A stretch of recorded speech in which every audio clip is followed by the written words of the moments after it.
വ്യാജമരുന്നുകളുടെ വിൽപ്പനയിൽ കർശന നടപടിയുമായി ഡ്രഗ്സ് ഇന്റലിജൻസ്. പരിശോധനയിൽ 2 ലക്ഷത്തിലധികം വിലയുള്ള വ്യാജമരുന്നുകൾ പിടിച്ചെടുത്തു.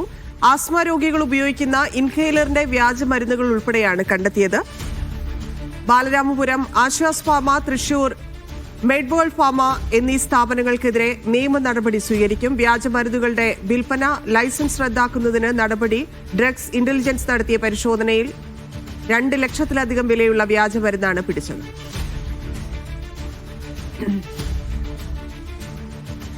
സനിസ ശോഭ ചന്ദ്രൻ ചേരുന്നു. സനിസ, എങ്ങനെയാണ് ഇതിന്റെ പരിശോധന നടന്നത്? എവിടുന്നൊക്കെയാണ് പിടിച്ചിരിക്കുന്നത്? വിവരം.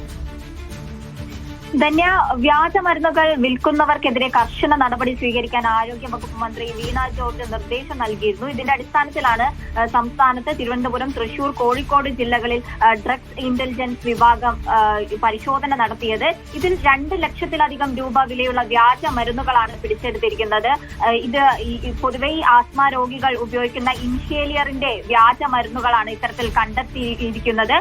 മറ്റ് സംസ്ഥാനങ്ങളിലേക്കും അന്വേഷണം വ്യാപിപ്പിക്കാനാണ് ഉദ്ദേശിച്ചിരിക്കുന്നത്. കൂടാതെ തന്നെ ഈ ബാലരാമപുരത്ത് ആസ്ഥാനമായി പ്രവർത്തിക്കുന്ന ആശ്വാസ് ഫാർമ, തൃശൂർ പൂങ്കുന്നത്ത് പ്രവർത്തിക്കുന്ന മെഡ്വേൾഡ് ഫാർമ തുടങ്ങിയ സ്ഥാപനങ്ങൾക്കെതിരെ നിയമ നടപടികൾ സ്വീകരിക്കാനും തീരുമാനമായിട്ടുണ്ട്. ഈ സ്ഥാപനങ്ങൾക്കെതിരെ കേസും എടുത്തിട്ടുണ്ട്. ഇത്തരത്തിൽ സംസ്ഥാനത്ത് വിവിധ ഇടങ്ങളിൽ ഇത്തരം പരിശോധനകൾ നടത്താൻ തന്നെയാണ് ആരോഗ്യ വകുപ്പ് തീരുമാനിച്ചിരിക്കുന്നത്. ധന്യ.